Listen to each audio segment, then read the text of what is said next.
What's good, y'all? Welcome back. I want to share some life-changing perspectives that have made me reevaluate and appreciate my relationship with my parents. And these are things that our parents want us to know, but they likely will not tell us. And I'm in a season of life where I'm always studying the greats that come before me. And as I do this studying, I look up their bios, families, and all of that. I'm realizing that an important symbol, a very important symbol of success, is raising adult kids who still want to spend time with you. And if you're watching this, chances are you've already spent 90% of the time that you will ever spend with your parents. Think about it. Up until you were 18 years old, you spent nearly every single day with your parents. And once you became 18, you went off on your own, start to build your life, and you were lucky if you were able to see your parents once a month, like most of us. So, having recently gone home for Mother's Day, my dad's birthday, and Father's Day coming up, these are some reflections that I've developed over the past 5 years or so. They've helped me appreciate my parents, and I know they'll help you too. So let's get right into it. First and foremost, lead with empathy. Look, I'm sure we can all look back on a decision that our parents made and we believe that we would have done something different if we were them. But look, unless your parents are disciples of Lucifer himself, they did the absolute best that they could given their knowledge, their resources, and their experiences. Forgive them because they were doing their absolute best. And once we realize that, we can sort of step away from blaming our parents for how we show up in the world and take some responsibility on our own. Yes, our parents planted the seeds, but it's up to us to decide if those seeds produce weeds or if they produce something beautiful. Once we become adults, the choice is ours. Number two, we should take the social initiative with our parents. Something I'm glad I understand now is that I'm never too cool for school, too cool to pick up the phone and FaceTime or text my parents and invite them into my process, invite them into my life. I mean, it was their sacrifices that got me here in the first place. And they actually want to hear from us. No matter where we are in life and no matter if we think they can comprehend what we're going through or not, our parents want to hear from us. And check me out. I know it can be harder to break the ice for one parent than another one, or maybe both of your parents, but keep knocking on the door, keep taking that social initiative. They will fold. Trust me, I've experienced it. Our parents were created to have a relationship with us beyond just our 18th birthday. And not only were they created for this relationship, they secretly desire that relationship with us.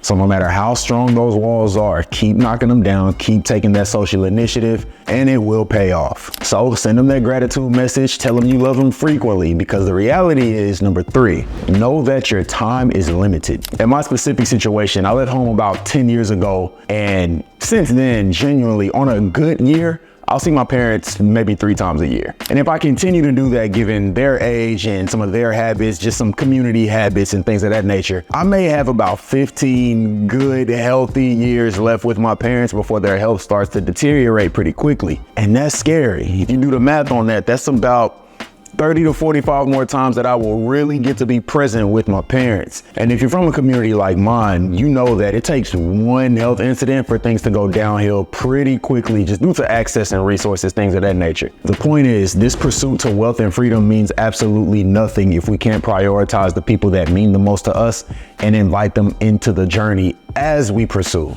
Our time with our parents is limited, so don't take it for granted. Okay, moving on, number 4, mind the circle of life. The circle of life always comes back to you. And what I mean by this is, so for the past 10 years, I've witnessed my parents take care of their aging parents. And you can imagine how tough this can be if you don't have the time, resources, or the money to give your parents a peaceful fourth quarter of their life. Now, fortunately for us, my grandmama, she just want to eat her blueberries and be around her grandbabies and watch her Cowboys and her Mavericks. So the maintenance is pretty low. But nonetheless, it's just crazy to think that me and my sister one day will have to take on the responsibility, or get to take on the privilege rather, of taking care of our parents. And that's something that we don't take lightly. That's something that we all as a community shouldn't take lightly. The circle of life comes back to us. So the deposits that we make into our relationships with our parents now will come back to us going forward. Not only that, our kids will witness how we treat the relationship we have with our parents, and the fruit that we bear there, or the seeds that we sow there, will come back later on. You just cannot escape the circle of life. We all had hands that guided us, and one day we will be those guiding hands for our parents. There is a point in time where the children of the adult become better suited to make decisions for the adult if we do this thing right. Number 5, embrace changing roles. So speaking of eventually taking care of our parents, as we get older, inevitably the roles will shift, and that's okay. It's normal. So normally our our parents are the ones that give us advice, but there may come a time or situationally where you may be the advisor to your parents, and that's okay. I actually think this is a beautiful shift where like we go from being the permanent students to one day our parents will learn from us and vice versa. And I think that's the normal maturation process of the relationship we have with our parents. Embrace that. And in some of our cases, if we get this legacy thing right, we become the standard for not only the future generations, but even for our parents. And this normally happens when you become the one in your family. Now, I won't break this down too much, but the concept of becoming the one in your family involves stepping into a transformative role that reshapes the trajectory of your family lineage.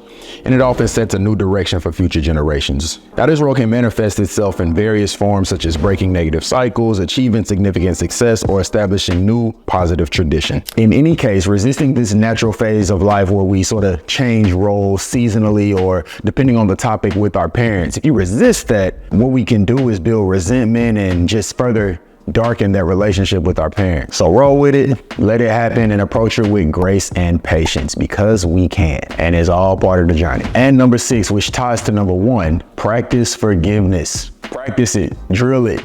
Make it a habit. Make it your default. Forgive, forgive, forgive. Now, I get it. We've all been hurt or disappointed in our parents at some point in time, just like we have hurt or disappointed our parents as children and as adults and vice versa. But check me out. Holding on to that baggage only weighs us down, and it poisons our relationship not only with our parents, but also with our spouse, our children, our friends, our colleagues. It exudes through every relationship. So practicing forgiveness is the only way to access true freedom, flexibility, and fulfillment with all of the relationships that matter most to you in your life. Forgiveness is not forgetting. It's making the conscious decision to intentionally move forward without the weight of the past holding you from maximizing your potential going forward. And speaking of moving forward, number 7, the final one, cultivate a legacy of love. Whether we realize it or not, the relationship we have with our parents is crafting a narrative going forward. The way you treat your parents is quite likely the way that your kids will treat you. So with that, we can empower ourselves and build thoughtfully and intentionally, redoing what we may need to redo and walking into the new. And there's really not too much to add on this 7th tip, just a call to action for us to be mindful that the way we treat our parents and interact with our parents now is quite likely the way that our children will learn to treat us. That's important. So let that legacy be thoughtfully and intentionally curated, and let it be defined by compassion, boundaries as well, boundaries when needed, but ultimately unconditional love. Let that be the charge for how we treat our parents, how our children treat us, and how we will treat our children. Look, all of this is connected, so let's just get it right so we can enjoy our relationships, get paid, and have peace, and all that stuff. So this topic came up to me recently because I went home for Mother's Day, and my dad's birthday and Mother's Day normally falls on the same weekend. Father's Day is also coming up, and while I was at home, I was in deep reflection and I fell into a space of gratitude, not only just for my parents, but for my family in general and where I'm from. And my prayer is that everybody experiences the level of gratitude. You don't need money to have that level of gratitude. Now, on the topic of money, money is still very important. It allows us to buy back our time and increase the quality of our time that we have with our family. Now, I mentioned earlier that I had been away from home for 10 years, and part of that is because I'm trying to secure my freedom and get a bag out here. Part of that journey is getting into the #1 business school, and I break down how I got into this school in this video here. Check it out. I think it can help you. I'm always rooting for you. Check out the video, check out the channel. Thank y'all for tapping in with me. Peace. All right. Are we live? Yes, we are live. Okay, I don't know if I like this background, but I'm at home, I'm comfortable. We gonna rock with it. We're gonna have this little couch discussion, if you will. Don't say that. Don't put that in the video. I'm nothing. I ain't that sweaty. All right, peace.